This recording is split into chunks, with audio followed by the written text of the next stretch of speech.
class, welcome back. How do we hear? Let's find out what these big ol' ears are doing. So first of all, let's think about the decibel level of some common sounds. Have your parents been telling you for years to turn the music down in your earbuds? When I was a kid, I would get yelled at to turn the music down on my boombox. Yes, I am that old. Now I yell at my own kids. No, I don't yell at my kids, but I tell them all the time, turn the music down in your earbuds. I think it's possible that earbuds might actually be worse than listening to it through a boombox. But don't quote me on that. Maybe take a look at that and see what you think. So here are some decibel levels that are pretty common, just to give you a sense of how this relates. So 0 is the lowest sound that anybody could hear. A library or a soft whisper is about 30. A quiet office or living room is 40. Light traffic at a distance or a refrigerator is 50. I think that depends on your refrigerator. My mom's squeals. It's very painful to me. She can barely hear it though. 60 is an air conditioner at 20 feet, a conversation, or a sewing machine. That surprises me as someone who has used a sewing machine. I think that's very loud, but this is what the research shows. 70 is busy traffic or a noisy restaurant. And here is the interesting thing. At this level, critical level begins with constant exposure. So if you work in a noisy restaurant and that's your job, or maybe you drive Uber for a living, that's exposing you to levels that are harming your hearing. Just that. A subway, heavy city traffic, an alarm clock at 2 feet. If you listen to that for more than 8 hours, you have exposed yourself to danger. Less than 8 hours of truck traffic, noisy home appliances, or a lawnmower. 2 hours of a chainsaw or a pneumatic drill. So people who work construction should be using, in addition to the obvious hard hats and protective eyewear, also some earplugs. Speakers at a rock concert, sandblasting, or a thunderclap is immediate danger. So you might see musicians at a concert wearing the earbuds or the earplugs. A shotgun blast or a jet plane, any exposure is dangerous. And then a rocket launching pad hearing loss is inevitable. I put this here because my kids are in marching band, and I sometimes, if I'm too close to them, I'm like, that hurts. And of course, they're exposed to this for 6 to 8 hours a day during summer band camp, 4 hours at probably not quite 4 hours, 3 hours at a football game. I imagine many of you were also in marching band and were at the level of between a lawnmower and a chainsaw. So it is a concern. And no, I did not make my kids wear earplugs, but I worried about their hearing all the time. So how do we hear? So sound waves are collected in the outer ear. Do you see the shape of that? Isn't that funny? That's such a weird shape. And it's my husband calls it an ear trumpet, right? A trumpet has that big bell, and it sticks out from our head, and it's shaped like a cup. And what it's doing is it's collecting the sound waves right in there and aiming it into the ear canal, right? What do you do when you need to hear something a little bit better? You turn your ear toward it, because that ear is going to bring that in and push it into the ear canal. It's amplified in the middle ear. That's right here. Amplified in the middle ear. This is where the little bones are, the ossicles. And then in the inner ear is where sound is transduced. This is where it's transduced into neural impulses. There's the cochlea and the semicircular canals. Here we have the little bones, the hammer, the anvil, and the stirrup. Okay. This is an eardrum. That is right here. And so whenever your doctor looked in, oh, it looks nice and pink, or oh no, it's bright angry red, or it might be convex or concave. That's telling the doctor if there's something going on in your inner ear. So this is a man whose eardrum ruptured at his wedding when he was standing too close to the fireworks that were set off to celebrate his wedding. So it's not supposed to have these holes. That's really bad. I will say that's actually extremely painful. I have had my eardrum rupture before. I had such a bad ear infection, and I was out in Arizona at a wedding, and I couldn't get access to antibiotics or anything, and it burst right before I got on a plane to go back to Illinois to grad school. It was the worst pain of my life. Do not, under any circumstances, fly with a busted eardrum, because you do some balance in here. You've got eustachian tubes in here that affect your balance. And so I was very off my balance and throwing up the entire flight. It was awful. So here are the little bones that are inside your ear. These are called the ossicles. So right here, okay. And this is the hammer, kind of, sort of looks like a hammer, an anvil, and a stirrup. You can see how tiny they are. This picture is so up close we can see this person's fingerprint. So that is our very brief lesson on how we hear. That's as much as I'm going to ask you to be responsible for. I'm going to go ahead and continue this with how we taste and smell, because that's another little short little segment.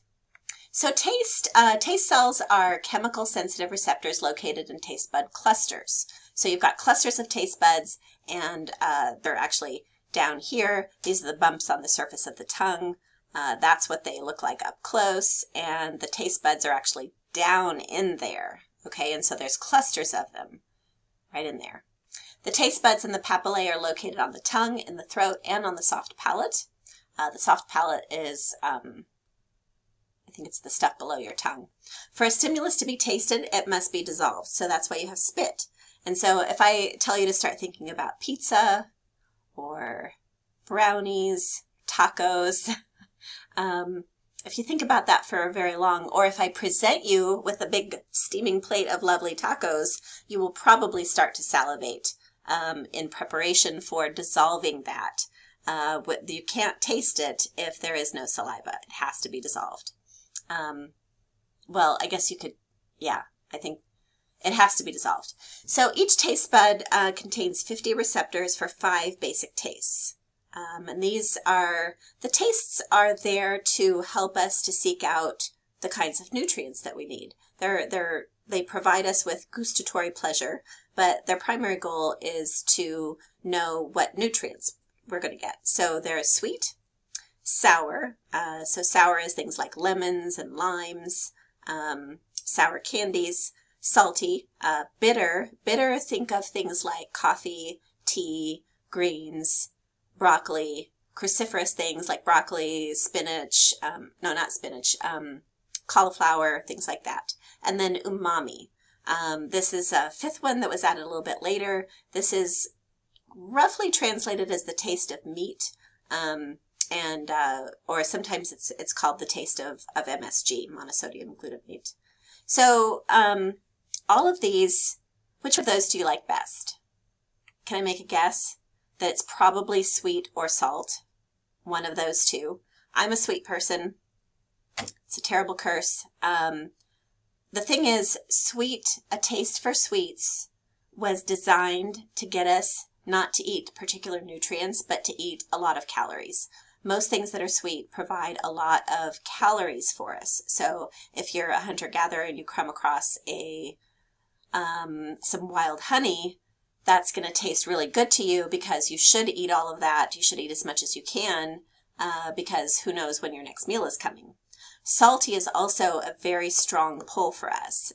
You've probably heard of deer that will go to enormous lengths, climbing all kinds of into all kinds of caverns or traveling long distances to get salt. It is a necessary nutrient for us. Sour things will tend to give you some vitamin C. Bitter things, all those greens, vegetables, are giving you quite a few nutrients as well as minerals, and then meat is giving you quite a bit of vitamins and minerals as well. So we have the 5 main tastes. That umami word is actually Japanese for savory or yummy. It was discovered in 2007 as the most recently recognized taste sensation. Now, are you into spicy things? Do you like to really put on the salsa? If you go to a restaurant and they rate, have you ever been to one of those restaurants where they rate the spiciness of the dishes according to 1 to 10, or set your face on fire versus why would you buy this? If you are a person who is a taster, that means that you have fewer taste receptors. This is kind of a normal number of taste receptors, and this is a super taster. This is someone who has so many taste buds that they are very highly aware of flavors and textures. So this person, which person do you think wants to have the super hot, set your face on fire dish at the restaurant? Is it the hypo taster or is it the super taster? I'll give you a second to think about that. Which one of these people wants the spice? If you guessed this one, you were correct. The hypo taster wants the extra spice because they have fewer taste receptors, so food tastes a little bit bland to them. The super tasters have so many taste buds that they taste everything very intensely. Were you a kid who really hated spice or texture? My daughter, I suspect she's probably a super taster. She is so sensitive to mint that I'm still buying her children's toothpaste, and she's 15 years old. She hates the taste of anything minty. It literally makes her eyes water. So if I make chili and I make it relatively bland, I put in more cumin and less chili powder, or I'll make tacos and I'll do a lot of garlic salt but much less cumin and chili powder. She will not eat it. And so I'm thinking about getting the little kit. There's kits out there that you can do to taste whether you're a super taster or a hypo taster. I'll see if I can link to that in your Canvas in case you're interested. You can get it on Amazon. Okay, so that's it about taste. You might be a hypo taster, you might be a super taster, or you might just be normal. Smell is happening obviously in the nose, and then the olfactory nerves are back here behind the nose, and then that gets sent to the hypothalamus. So odors can evoke highly emotional memories. Our sense of smell is very much connected to the amygdala, where we have emotion, and to the hippocampus as well, where we store our memories. Which gender, I've got it up here, but just think about that. Which gender is likely to have a better sense of smell? Is it men or women? If you guessed women, that is absolutely correct. Women detect odors much more readily than men, and their brain responds to odors stronger. Women tend to respond very strongly to odors in a way that men simply don't. Now, why would that be? Think about that for a minute. Why are women more sensitive to smell? Why would this, if we want to think about this question, we want to think about what purpose would it serve for women to be more sensitive to smell? If you're still kind of figuring this out, think about women are part of the mother-child dyad. Women give birth, they care for the babies through nursing. They're more heavily involved typically than men are in the caregiving. It's best for women to have a very good sense of smell so that you can detect what? So you can detect any danger. You don't want to feed your baby something that's bad. You don't want to miss a smell that maybe you can smell an animal, or you can smell a foul, maybe you can smell smoke. You are in charge of protecting not only yourself, but also the child. And so that's probably what it is. Okay, have you heard of pheromones? I'll bet you have. Did you know that pheromones are real? Pheromones are very, very real, and they are processed in the nose. They're not actually smells, but they are a chemical communication that we process through the nose and through the olfactory bulb. Now, pheromones are chemicals that are released by all people, and they give us information about each other. So, sexual availability, sexual compatibility. These are two different things. Availability means that you're interested and available for sexual activity. Compatibility means I'm not biologically related to you and therefore we can mate. So, a little bit later in the semester, we're going to, in the human development chapter, I think we're doing it in that one. If not, I do it in my lifespan class. We talk about the fact that girls who live with an adoptive father sense his pheromones, sense that he is not biologically related. This is not conscious. None of this is conscious. It's all through pheromones and through the olfactory bulb. Sense that they're not biologically related, and therefore their puberty comes earlier because they sense that there's sexual compatibility there. It's not conscious. Okay? So yes, pheromones are real. No, you can't. Perfumes have sometimes been billed and marketed as containing pheromones to make you sexually attractive. That's fake news. But are you going around sensing compatibility with other people? Absolutely. Now you may be wondering, what about all the chemicals that we use on our bodies? Body wash, deodorant, hairspray, cologne. Are those in fact a little bit masking some of the pheromones? And in fact they do. So when we use deodorant and it masks those odors, we are reducing our ability to tell if we are sexually compatible with another person. It's one of the challenges of modern mating. All right, how do we smell? Don't answer that. So there are thousands of olfactory receptors in the olfactory epithelium, and each receptor responds to different odorants. According to a recent estimate, humans can distinguish more than 1 trillion odorants, if you can believe that. But of course, dogs are way better at this than we are. That's their primary sense for experiencing the world. Ours, of course, is the visual system. They possess up to 300 million olfactory receptors in their noses compared to our 6 million.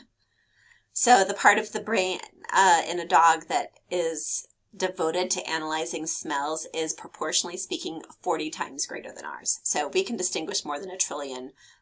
They can presumably distinguish 1 trillion times 40. So that's why they're smelling everything.